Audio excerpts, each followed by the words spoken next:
Баланы ұлша тәрбиелесең, ұл, құлша тәрбиелесең, құл болмақшы. Бала тәрбиесінің ең үлкені оны еңбекке баулы. Еңбекшіл жас қана ең үздік азамат болып қалыптасады. Ұстаздық ету уақыт ұту емес, өзгенің бақытын аялау, өзінің уақытын аямау. Бірақ бұған өкінбеу керек. Жер үстінде адам тәрбиелеуден асқан абыройлы іс, ардақты жұмыс жоқ. Ұстаздық ұлы нәрсе. Шындық бұл ерлікке тәрбиелеудегі ең бір құнарлы құрал. Бұл дәуірде өз тілін, әдебиетін білмеген, қадірлемеген адам толық мәнді интеллигент емес деуге болады. Себебі ол қандайлық мамандық білімі болса да, рухани ой тәрбиесінде сыңаржақ азамат болады.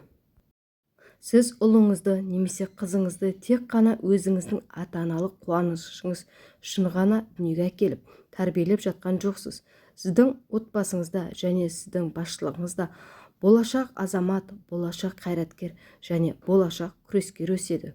Адамда қандай істе болса да, ұстамдылықта, ойындағысын тайсалмай айтуда, қайсы бір мұқтаждыққа төзуде, шыдамдылықта, батылдыққа ерлік көрсете алатындай жағдайда қоймайынша, оны ержүрек етіп тәрбиелеуге болмайды.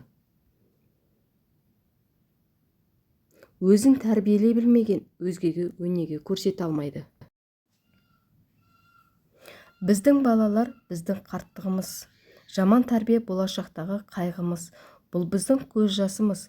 Бұл басқалар алдындағы, бүкіл еліміз алдындағы біздің кінәміз. Тәрбиедегі мақсат адам деген атты құржала қылып жапсырмай, шын мағынасымен адам қылып шығару. Тәрбиелеуде мұғалімнің өзінің не біліп, не істейтіні маңыздақ, бірақ оның ықпалымен шәкірттерінің не біліп, не істейтіні одан да маңыздырақ. Мұғалімдер міне осынысымен бағаланады.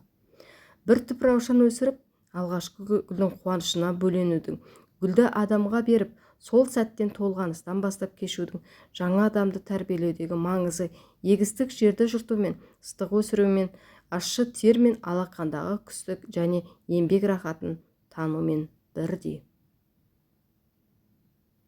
Баланы сүйе білуге үйрету өмірдегі ең маңызды нәрсеге үйрету деген сөз.